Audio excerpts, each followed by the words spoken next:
by Excellency Giorgia Meloni, President of the Council of Ministers of the Republic of Italy.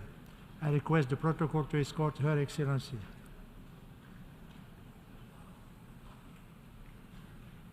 I have great pleasure in welcoming Her Excellency Giorgia Meloni, President of the Council of Ministers of the Republic of Italy. I invite her to address the Assembly. Mr. President, Mr. Secretary General, colleagues, ladies and gentlemen, it is an honor for me to represent Italy before this General Assembly of the United Nations, an honor that is, however, not light like privilege, but heavy like the weight of responsibility.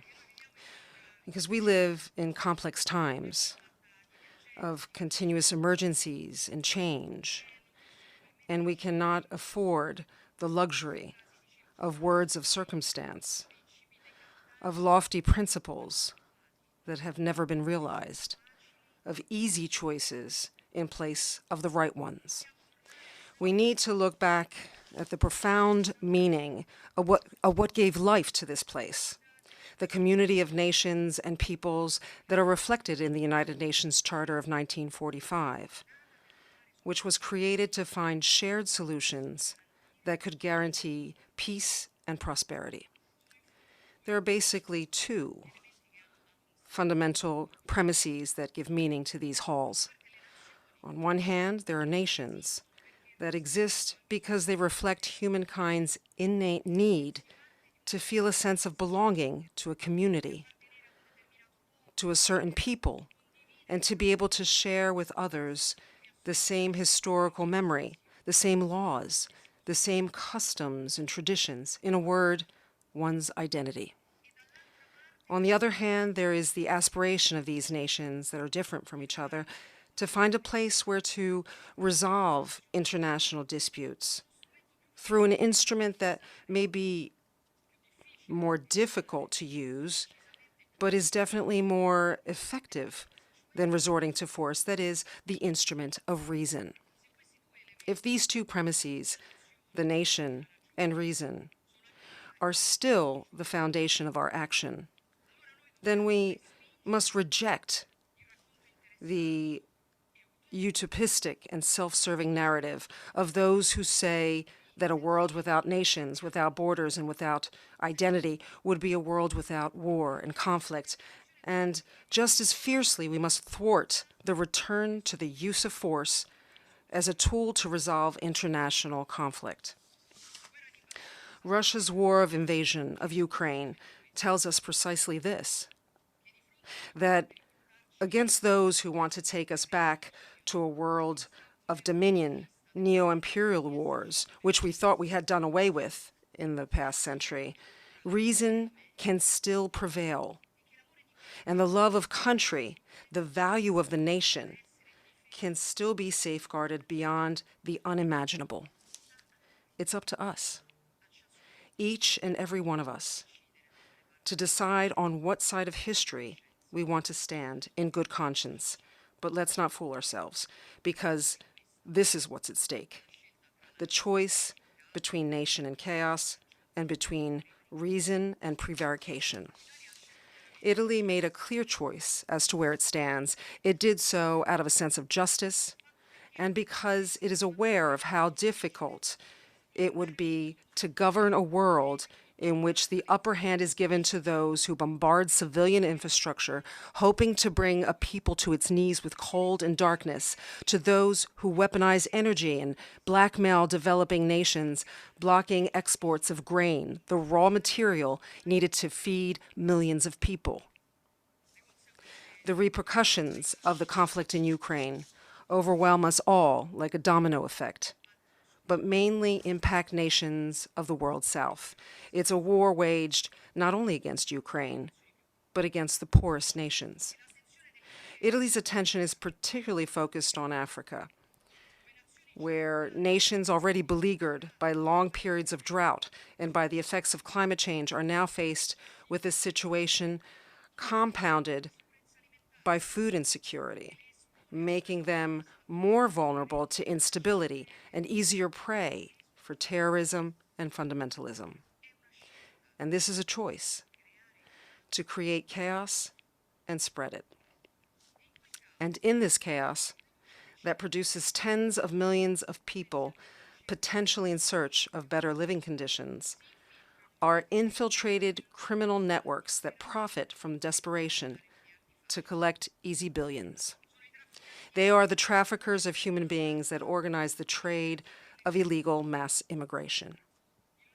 They deceive those who rely on them to migrate to find a better life, having them pay thousands of dollars for trips to Europe they sell with brochures as if they were regular travel agencies. But those brochures don't tell you that those trips all too often can lead to death, to a grave at the bottom of the Mediterranean Sea, because they don't care whether the boat used is unfit for that type of travel or not. The only important thing for them is the profit margin. These are the people who, owing to a certain hypocritical approach to the issue of immigration, have become rich beyond measure. But we want to battle against the mafia in all of its forms, and we will battle against this too. The fact is that the fight against organized crime should be an objective that unites us all, and that also invests the United Nations and this place. Can an organization like this, which reaffirms in its founding act faith in the dignity and worth of the human person, can it turn a blind eye to this tragedy? Can we really pretend to not see that no other criminal activity in the world today is more lucrative than the trafficking of migrants, when it is the UN reports themselves that have shown how this business has reached, by volume of money, the same level of drug trafficking and has largely surpassed that of arms trafficking? Can this assembly of the United Nations, which in other times was fundamental to definitively eradicating the universal crime of slavery, can it today tolerate its comeback under other forms? That the commercialization of human life continue, that there are women brought to Europe, forced into prostitution to repay the enormous debt they incur with their traffickers, or that there are men thrust into the hands of organized crime? Can we really say that this is solidarity, to receive as a priority not those who truly are entitled and have need, but those who can afford to pay these traffickers, to allow these criminals to establish who has the right to be saved and who doesn't? I don't think so. I believe it is the duty of this organization to reject any hypocritical approach to this issue and wage a global war without mercy against traffickers of human beings. And to do so, we need to work together at every level. Italy plans to be on the front line on this issue. With the Rome process launched in July with the Conference on Migration and Development, we have engaged Mediterranean and various African nations in a process that follows two main paths: defeat the slave traders of the third millennium on the one side, and at the same time tackle the root causes of migration, with the objective of guaranteeing the first of rights, that is, the right of not having to emigrate, of not being forced to leave one's home, one's family, to cut off one's roots, and being able to find in one's own land the conditions necessary to achieve one's own fulfillment. Here, too, we must have the courage to tell it like it is. Africa is not a poor continent. To the contrary, it is rich with strategic resources. It holds half of the world's minerals, including abundant rare earths, and 60% of arable lands that are often not utilized. Africa is not a poor continent, but it has been often, and still is, an exploited continent. Too often, the interventions of foreign nations on the continent have not respected local realities. Often, the approach was predatory, and in spite of this fact, even paternalistic. We must change course. Italy wants to contribute to the construction of a model of cooperation capable of collaborating with African nations so they may grow and prosper from the great resources they possess. A cooperation from equal to equal, because Africa needs no charity, but to be put in the condition to compete on an equal footing on strategic investments that can tie our futures together with mutually beneficial projects. In this way, we can offer a serious alternative to the phenomenon of mass migration, an alternative that is work, training, opportunities for nations of origin, and pathways for legal and agreed migration, and thus integratable. We will be the first to set a good example through the Mattei Plan for Africa, a development cooperation plan named after Enrico Mattei, a great Italian who knew how to balance Italy's national interests with the rights of partner states to witness their own moment of development and progress. The focal point is that we have to have the courage to put humankind and human rights back at the center of our action. It seems like a self-evident principle, but, however, it is no longer the case. Not now. Countries are invaded. Wealth is more and more concentrated. Poverty is rampant. The slave trade is reemerging. All this seems poised to put the sacredness of the human being at risk. Even what would seem, at a superficial glance, a tool that could improve the well-being of humanity, at a closer look, can turn out to be a risk. Just think of artificial intelligence. The applications of this new technology may offer great opportunities in many fields, but we cannot pretend to not understand its enormous inherent risks. I'm not sure if we are adequately aware of the implications of technological development whose pace is much faster than our capacity to manage its effects.